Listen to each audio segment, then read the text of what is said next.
Hello दोस्तों।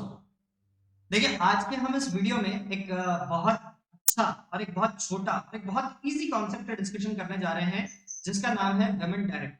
Screen पर देख रहे हैं कि वुमेन डायरेक्टर का एक कॉन्सेप्ट यहाँ पे आपको मैं बताने जा रहा हूं। दोस्तों, बहुत ध्यान से सुनिएगा क्योंकि वुमेन एम्पावरमेंट से भी रिलेटेड ये वुमेन डायरेक्टर का कॉन्सेप्ट है। और जो इंडियन कॉर्पोरेट्स हैं और इंडियन कॉर्पोरेट्स में वुमेन डायरेक्टर का जो एक रैंक है, उस रैंक को गवर्नमेंट ने डिटरमाइन कर दिया है। तो चलिए हम जानते हैं इस वीडियो में कि वुमेन डायरेक्टर का रोल कंपनीज के अंदर क्या है, किन कंपनीज को अपॉइंटमेंट करना होता है, कितने टेन्योर के लिए चाहिए, एक्सेट्रा। तो सबसे पहले हम जानते हैं जो हमारा इसमें फर्स्ट टॉपिक गिवन है, क्राइटेरिया, कि सर वुमेन डायरेक्टर का अपॉइंटमेंट करने के लिए क्राइटेरिया क्या होगा। दैट मींस कौन कौन सी कंपनीज हैं जिनको के वुमेन डायरेक्टर का अपॉइंटमेंट करना जरूरी होता है। तो दोस्तों, सबसे पहली कंपनी आपको दी गई है लिस्टेड कंपनी।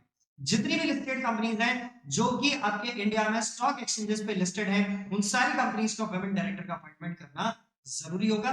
नंबर दो बात अपन ध्यान रखेंगे, एवरी पब्लिक कंपनी। दोस्तों, पॉइंट नंबर सेकंड में और पॉइंट नंबर थर्ड में आप ध्यान रखिएगा कि अनलिस्टेड कंपनियों के बारे में बात की गई है पॉइंट नंबर सेकंड और पॉइंट नंबर थर्ड के अंदर।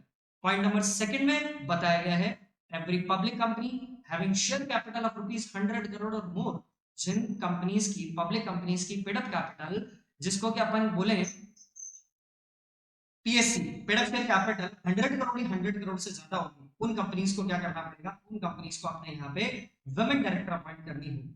इसके अलावा एक क्राइटेरिया हम और चेक कर सकते हैं पब्लिक कंपनीज के अंदर, टर्नओवर ऑफ 300 करोड़ मोर। तो हमने क्या पढ़ा, हमने पढ़ा कि सर पेडअप शेयर कैपिटल तो कितनी, 100 करोड़ या 100 करोड़ से ज्यादा हो सकती है। और जब मैं बात करता हूँ टर्नओवर की, तो टर्नओवर कितना हो सकता है, टर्नओवर वहां पे हो सकता है सर 300 करोड़ और मोर। तो वहां पे हमको क्या अपॉइंटमेंट करना पड़ेगा, वहां पे हमारे को वुमेन डायरेक्टर का अपॉइंटमेंट करना पड़ेगा। तो दोस्तों, वुमेन डायरेक्टर का अपॉइंटमेंट कौन सी कंपनी में होगा ये तो हमने जान लिया। अब उसके बाद में हम बात करते हैं अगला एक कॉन्सेप्ट, टेन्योर। कि सर वुमेन डायरेक्टर का जो टेन्योर है, कितने समय के लिए वुमेन डायरेक्टर को हम वहां पे अपॉइंटेड रखेंगे। अब हम बात करते हैं उसके लिए हमारे सेकंड टॉपिक, आइए। She will be appointed till the next AGM from the date of appointment। उसको आप कब तक अपॉइंटेड रखेंगे, उसको आप अपॉइंटेड रखेंगे अप टू नेक्स्ट एजीएम। यानी कि जैसे ही नेक्स्ट एजीएम आएगी तो उस फीमेल डायरेक्टर को आपको वहां से हटाना पड़ेगा। And can resign at any time whenever she wishes by giving written notice to the company. लेकिन यदि वो फीमेल डायरेक्टर, यदि वो वुमेन डायरेक्टर एजीएम से पहले, एनुअल जनरल मीटिंग के आने से पहले यदि रिजाइन करके जाना चाहती है तो वो जा सकती है, कोई दिक्कत नहीं है। बट उसको कंप्लायंस क्या करनी पड़ेगी, उसको कंपनी को राइटिंग में नोटिस देना पड़ेगा, उसको कंपनी को लिखित में बताना पड़ेगा कि मैं आपकी कंपनी से वुमेन डायरेक्टर की पोजीशन से रेजिग्नेशन देकर मैं चाहता हूं। उसको इस बात को कम्युनिकेट करना पड़ेगा राइटिंग में कंपनी। ठीक है, तो वैसे उसका अपॉइंटमेंट जो है वो कब तक के लिए वैलिड रहता है, अप टू नेक्स्ट एजीएम, जो आने वाली एजीएम है वहां तक के लिए। और यदि वो पहले रिजाइन करके जाना चाहे तो वो उस समय पे भी पहले रिजाइन करके जा सकती है। उसके बाद में उसको अपॉइंट कब किया जाए, व्हेन अपॉइंट, कब अपॉइंट किया। तो दोस्तों, उसके अपॉइंटमेंट की जब अपन बात करते हैं कि सर उसको अपॉइंट कब किया जाए, तो यहाँ पे लिखा गया है, आप देख रहे हैं, व्हेन अपॉइंटेड में she can be appointed during the time of registration of the company. कि यानी कि जो कंपनी का रजिस्ट्रेशन का समय है, उस कंपनी के रजिस्ट्रेशन के समय पे ही हमारे को उसको अपॉइंटमेंट करना पड़ेगा। और या फिर after incorporation bye the board of directors and the share holders. यानी कि या तो कंपनी के रजिस्ट्रेशन के समय पे उसका अपॉइंटमेंट किया जाएगा, या रजिस्ट्रेशन हो जाने के बाद में आफ्टर इनकॉर्पोरेशन भी उस फीमेल डायरेक्टर को हमारी कंपनी में अपॉइंटमेंट किया जा सकता है। अपॉइंटमेंट करेगा कौन, या तो कंपनी के बोर्ड ऑफ डायरेक्टर्स और या फिर कंपनी के शेयर होल्डर्स। इसका मतलब क्या हुआ, बीओडी का सबसे पहले बोर्ड मीटिंग में बोर्ड रेजोल्यूशन पास होगा, और उसके बाद में उस बोर्ड रेजोल्यूशन को, जो अपॉइंटमेंट का आपने पास किया बोर्ड मीटिंग के अंदर, उसको शेयर होल्डर्स की जनरल मीटिंग में कंफर्म कराया जाएगा। उसके बाद में माना जाएगा कि वो फीमेल डायरेक्टर आपकी कंपनी में अपॉइंटेड है, अपॉइंट हो चुकी है। उसके बाद में दोस्तों, अब नेक्स्ट टॉपिक पे अपन बात करते हैं, यहाँ पर अगले कॉन्सेप्ट पे अपन बात करते हैं रिक्वायरमेंट क्या है अपॉइंटमेंट होने के लिए। कि यदि फीमेल डायरेक्टर को अपॉइंट अपन करते हैं तो सर अपॉइंटमेंट की बेसिक रिक्वायरमेंट पर क्या आती है। तो देखिए, बेसिक रिक्वायरमेंट की यदि मैं बात करता हूँ फीमेल डायरेक्टर के लिए, वुमेन डायरेक्टर के लिए अपॉइंटमेंट के लिए, तो आपको पता है कि कोई भी व्यक्ति जब कंपनी में डायरेक्टर बनता है तो उसके पास में एक वैलिड डिन नंबर होना जरूरी होता है। जब तक उसके पास में एक वैलिड डिन नंबर नहीं है, वो कंपनी का डायरेक्टर नहीं बन सकता है। तो वहां पे हमारे को किस चीज की रिक्वायरमेंट होगी, एक वैलिड डिन नंबर की रिक्वायरमेंट होगी उस फीमेल डायरेक्टर को भी कंपनी में वुमेन डायरेक्टर बनने की। उसके बाद DIR-2, ये जो फॉर्म नंबर है उसमें हमारे को उस फीमेल की एज अ डायरेक्टर कंपनी में एक्शन करने की कंसेंट, फ्री कंसेंट हमारे को रिक्वायर्ड होगी कि वो महिला, वो फीमेल अपनी कंसेंट दे रही है कि ठीक है वो कंपनी में काम करने के लिए एग्री है। वो हमारे को उसकी रिटर्न कंसेंट DIR-2 में जो फॉर्मा हमें दिया गया है, जो फॉर्मेट हमें दिया गया है, हमें उसके अंदर लेनी पड़ेगी उस फीमेल डायरेक्टर से जब उसका अपॉइंटमेंट किया जाएगा उस समय पे। उसके बाद एक फॉर्म हमें और लेना पड़ेगा DIR-12। DIR-12 में क्या होगा, file form for appointment of such women director at the company with in 30 days of the appointment with the ROC।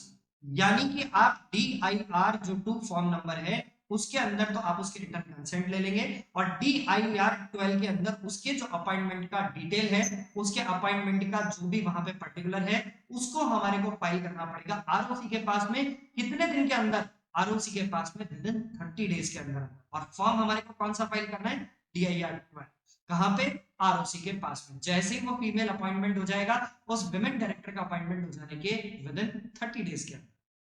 अब दोस्तों उसके बाद में अपन एक बात करते हैं कि यदि मान लीजिए कि सर वुमेन डायरेक्टर की जो सीट है उस वुमेन डायरेक्टर की सीट पे यदि किसी भी तरीके की वैकेंसी हो गई, मान लीजिए कि किसी भी तरीके का उसकी जो सीट है वो खाली रह गई, तो फिर सर उस केस के अंदर हम क्या करेंगे, वहां पर क्या होगा उस केस के अंदर। तो आप देखिए वहां पे मैं आपको बताता हूं कि यदि इंटरमिटेंट वैकेंसी हो जाती है तो इंटरमिटेंट वैकेंसी होने के केस में क्या किया जाएगा। इंटरमिटेंट वैकेंसी को हम दूसरे शब्दों के अंदर, ये वाला जो लिखा हुआ है इंटरमिटेंट वैकेंसी, इसको हम दूसरे शब्दों के अंदर कैजुअल वैकेंसी भी कह सकते हैं।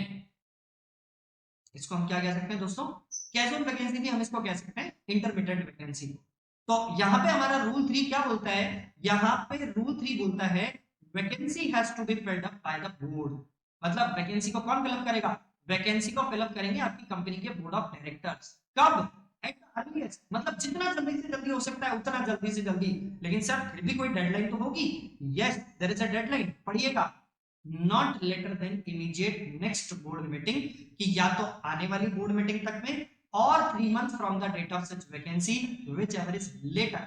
यानी कि या तो आपका 3 महीने का जो समय है from the date of vacancy वो बाद में कंप्लीट होगा और आपकी बोर्ड मीटिंग पहले हो जाएगी, और या फिर ऐसा होगा कि आपकी बोर्ड मीटिंग जो है वो बाद में होगी और 3 months from the date of vacancy वो टाइम लिमिट हमारी पहले पूरी होगी। तो जो भी दोनों में से बाद में कंप्लीट होगा, या तो 3 महीने बाद में कंप्लीट होंगे या हमारी बोर्ड मीटिंग बाद में आएगी और 3 महीने पहले कंप्लीट हो जाएंगे, उस समय तक में हमारे को क्या करना होगा, फीमेल डायरेक्टर का, वुमेन डायरेक्टर का अपॉइंटमेंट हमारे को हमारी कंपनी के बोर्ड में करना पड़ेगा, मैंडेटरी हो। ये बात हमारे को ध्यान में रखना, ठीक है। इसके बाद अच्छा सर यदि मान लीजिए कि हमने ये कंप्लाइंस नहीं की तो क्या होगा, यदि ये कंप्लाइंस हम नहीं कर रहे हैं तो क्या होगा, क्या हमें सजा मिलेगी, क्या हमें पनिशमेंट मिलेगा।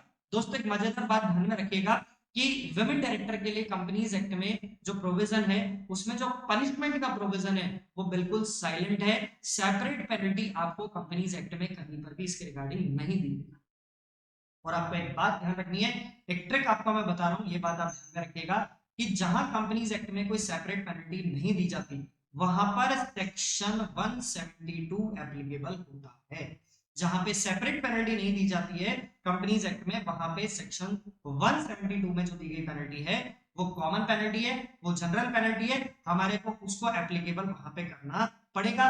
ये बात हमारे को ध्यान में रखना। तो सेक्शन 172 हमें क्या बताता है, if a company is in default in complying with any of the provision of this chapter, that means कि वुमेन डायरेक्टर का यदि कोई भी प्रोविजन कंपनी ने नहीं माना and for which no specific penalty or punishment is provided therein, और companies act में वुमेन डायरेक्टर के कॉन्सेप्ट को लेकर कोई भी यदि पेनल्टी नहीं दी गई है, कोई पनिशमेंट का प्रोविजन उस सेक्शन में नहीं दिया गया है, तो हमें क्या करना है, the company and every officer of the company who is in default, यानी कि कंपनी और कंपनी का ऑफिसर जो कि डिफॉल्ट में है shall be liable to a penalty of 50,000 rupees। तो आप यहाँ पे पेनल्टी कितनी मान के चल रहे हैं, आपको पेनल्टी का अमाउंट लेकर चलना है, यहाँ पे लिखा हुआ है shall be liable to a penalty of 50,000 rupees, मतलब 50,000 रुपए की पेनल्टी आपके ऊपर सीधी सीधी इंपोज कर दी जाएगी।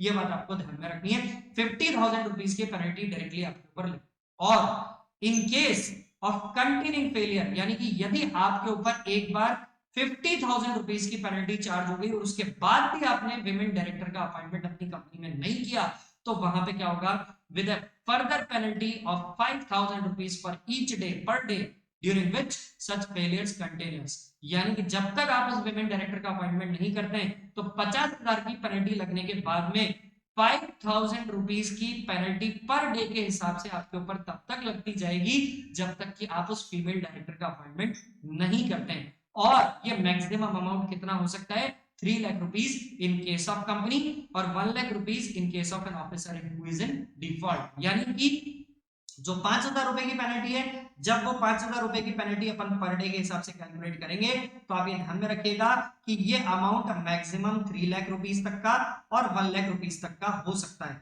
तो 3 लाख रुपीस तक का कौन से केस में हो सकता है, कंपनी के ऊपर हो सकता है कि कंपनी को मैक्सिमम 3 लाख रुपीस तक का पेमेंट करना पड़ सकता है। और 1 लाख की बात करूं तो आपके जो ऑफिसर इन डिफॉल्ट थे, जिन लोगों की जिम्मेदारी थी कि जिन्हें क्या करना था, कि जिन्हें यहाँ पे अपना अपॉइंटमेंट करवाना था वुमेन डायरेक्टर का, उन्होंने वुमेन डायरेक्टर का अपॉइंटमेंट नहीं कराया।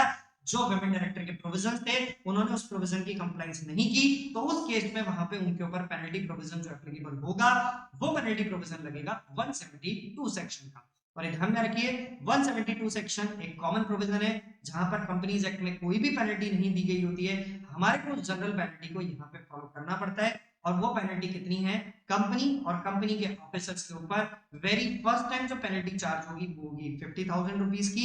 यदि कंटिन्यूसली डिफॉल्ट रहता है तो 5,000 रुपीज पर डे के हिसाब से पेनल्टी चार्ज होगी, जो maximum 3 lakh rupees in case of company होगी और maximum 1 lakh rupees in case of officer who is in default. तो दोस्तों इस वीडियो में हमने जाना कंपनी में वुमेन डायरेक्टर के अपॉइंटमेंट के बारे में। Thank you so much.